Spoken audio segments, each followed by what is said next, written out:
ஒரு ரோட்டில் பாதையால் நாங்கள் வச்சு கஷ்டப்படுறோம். இந்த ரோட்டை பாருங்க, லைட்டை போடுங்க, முழுப்பேட்டையும் சொல்லிருக்கேன். பள்ளி ஆடி வச்சுட்டு சொல்லியிருக்கேன், பள்ளி நிர்வாகத்திட்ட சேமமாரி எல்லாத்தையும் இதை பற்றி பேசியிருக்கேன். யாரும் எந்த சட்ட நடவடிக்கை இது வரைக்கும் எடுக்காங்களோ அதை பற்றி கவனிக்காமல. எலெக்ஷன் மட்டும் வந்தாங்கண்டா உடனே வராங்க, எலெக்ஷன் எங்களுக்கு போடுங்கன்றா. இது மட்டும்தான் அவங்களுக்கு தேவை. ஆனால் மக்களுக்கு எது செய்யணுமோ செய்யணும் சட்டம் ஒன்றுமே கவனிக்கிறாங்க. மிச்சம் கஷ்டமாக இந்த பாருங்க ரோட்டு என்ன மாதிரி இருக்குன்னு பாருங்க. அஸ்ஸலாமு அலைக்கும், வணக்கம், ஐபவான். இப்போ நாங்கள் நிற்கிறது எங்கன்னு பார்த்தீங்களா இருந்தால் காவத்த முனையில் ஹிஸ்புல்லா வீதியில இருந்து 2வது குறுக்கு தெருவுக்குள்ள வந்திருக்கிறோம். இந்த ஊர் மக்கள் என்ன அழைச்சிருக்கிறாங்க, இந்த ஊர் மக்களுக்கு பிரச்சனை இருக்குது அப்படின்னு சொல்லி எல்லாருமே பாதையில் நிற்கிறாங்க. நாங்கள் இங்க இருந்தே தொடங்குவோம், அவங்களோட பிரச்சனை என்னன்னு கேட்போம். அஸ்ஸலாமு அலைக்கும்மா. அஸ்ஸலாமு அலைக்கும். வலைக்கும் அஸ்ஸலாம். நாங்கள் கஷ்டத்துக்கு மத்தியத்தில் தான் நாங்கள் இருந்து வாழ்கிறோம் இந்த ஏரியாவில். இந்த ஏரியாவில் எந்த விதமான உதவியுமே எங்களுக்கு இல்லை. நாங்கள் 15-20 வருஷமாகுது நாங்கள் இந்த ஊரில் நாங்கள் வசிச்சுக்கிட்டு இருக்கோம். யாருமே வந்து எங்களுக்கு பார்த்து தலைமை தாங்கி ரோட்டை போட்டு கொடுப்போம், ஒரு காணை வட்டி கொடுப்போம். நாங்கள் இடுப்பு மாட்டில் தண்ணியில் நாங்கள் நீட்டாடுறோம். மழை தண்ணிகள் வந்துச்சு முண்டா நாங்கள் மூட்டை முடிச்சு கட்டிக்கிட்டு தண்ணி வரும் வீட்டுக்கு ஏறிடு முன்னாடி நாங்கள் அப்படியான வேலையில நாங்கள் செஞ்சுக்கிட்டு காசுக்கிட்டு கஷ்டப்படுறோம். நாங்கள் ஆனவடியா எங்களுக்கு மிச்சம் ஒரு உதவியாக இருக்கும். இந்த ரோட்டையும் செய்து அந்த இந்த பாதையையும் துப்புரவாக்கி தாண்டிங்கன்னா மிச்சம் ஒரு உதவியாக இருக்கும். இந்த வீட்டுக்கு இந்த ரோட்டு பிரச்சனை இருக்கு, ரோடு போட்டு கொடுக்கணும் அப்படியா? சரி, வேற எதுவும் பிரச்சனை இருக்கா? காணில செஞ்சு தரணும்.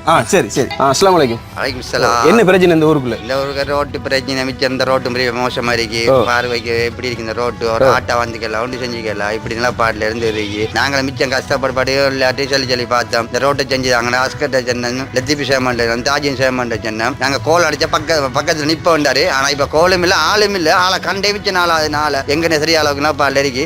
இந்த பல்ஃபிரிக்கு 3-4 பல்ஃபிரிங்க ரோட்ல ஒன்றுமே வேலை செய்யுது இல்லை. எல்லாம் இருட்டுலாம் இருக்கு. ஒருத்தருமே பத்தி போறாதான். எந்த ரோட்ல வந்து அவருக்கு எதுண்டே தெரியாது. ரோட்டே இன்னும் சரியா அளவுக்கு தெரியும். எலெக்ஷன் வந்தவன மட்டும் எந்த ஊருக்கு சேடு படுத்தாலும் தடி ஒழுப்பி சலாஞ்சல்றையும் மிச்சம் நான் கதைக்கிறேன். ஆனா இப்போ சந்தர்ப்பத்துக்கு யாருமே இந்த ரோட்டுக்கு வராங்கல, எதுவுமே நடக்கல, எந்த இதுவுமே இல்லை. இந்த வந்து பாருங்க, ஆட்டோக்காரன் வந்தா ரோட்ல வச்சு இறக்குறான், அந்த ரோட்ல இருந்து ஹேரை வாங்கிட்டு போறான். இங்கே வரணும், எங்களை தூக்கிட்டு வரணும், விட்டு வர ஒரு வருத்தக்காரன். அப்படி விஷயத்துல மாதிரிக்கு இந்த ரோட்டை யாராவது செஞ்சுதாங்க மிச்சம் உதவியா இருக்கும்.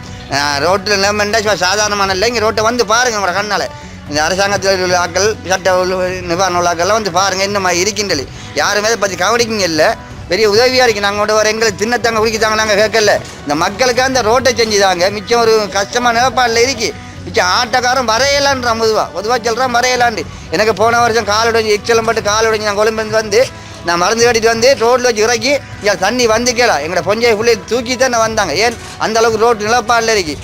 தொட்டில் ஆடுற மாதிரி இருக்குது. தொட்டில் ஆடி இப்படி ஆடுறது தொட்டில் இப்படி தான் போகுது ஆட்டா. வந்து பாருங்கள், இப்படி தான் இருக்குது ஆட்டா போடுறதுக்கு நிலப்பாடு. இதை பெரிய உதவியாக இருக்குன்னு கட்டாயமாக செஞ்சுதாங்க. மிச்சம் கெஞ்சி கேட்குறாங்க. இதை யாரும் நாங்கள் வலுப்படுத்துறது கட்டாயப்படுத்துறது கோவிக்காதாங்க. எங்களுக்கு ரோட்டுக்காக தான் உங்களோட அதை கேட்குறாங்க. இது இப்போ உங்களோட கோரிக்கை என்ன? எங்களுக்கு இந்த ரோட்டை இந்த லைட் எங்களுக்கு மெயின் காரணம் இருந்துகிட்டு கட்டாயம் எங்களுக்கு அது மிச்சம் ஒரு உதவியை செஞ்சு அவ்வளவுதான். எங்களுக்காக பொதுமக்களுக்காக நாங்கள் கேட்டுக்கொண்டு இருக்கோம். சரி சரி.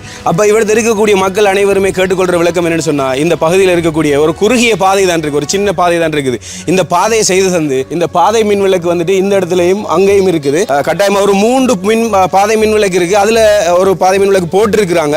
எனவே இந்த பகுதியில் இருக்கக்கூடிய இந்த அதுல லைட் செட் போட்டு இருக்குது, ஆனா லைட் இல்ல. அதுல அதையும் போட்டு கொடுத்து இந்த பாதைகளையும் செய்தாங்கன்னு சொல்லி மக்களுடைய குற்றச்சாட்டு இப்படி இருக்குது. எனவே மக்கள் குற்றச்சாட்டுறதுக்கான காரணம் என்னன்னு சொன்னா, இந்த விஷயங்கள் சரியா நடக்குது இல்லை அப்படின்ற ஒரு குறைபாடு இருக்கிற காரணத்தினால்தான். எனவே இதை குறையாக எடுத்துக்கொள்ளாமல் ஒரு கடைக்காரருக்கு அந்த கடையில் இருக்கக்கூடிய பொருட்கள் மூலதனம், ஒரு அரசியல்வாதிக்கு ஓட்டு போடக்கூடிய மக்கள் மூலதனம். எனவே இந்த மூலதனத்துக்கு பிரச்சனை இருக்கிறதுனால அதை சரி செய்யறது ஒவ்வொரு அதிகாரிகளுடைய கடமையாக இருக்குது. எனவே உள்ளூராட்சி சபை அதிகாரிகள் அனைவருடைய கவனத்திற்கும் பார்வைக்கும் இந்த விஷயத்தை நான் கொண்டு வரேன். மறுபடியும் சொல்றேன், தமிழ் சத்தம் யாரையும் தாக்குறது இல்ல, மக்களை டைவர்ட் பண்ணல. இந்த மக்கள் என்ன கூப்பிட்டு இருக்காங்க, இந்த இடத்துல மக்களுடைய கோரிக்கையை ஏற்றுக்கொண்டு தான் நான் இடத்த வந்திருக்கிறேன்.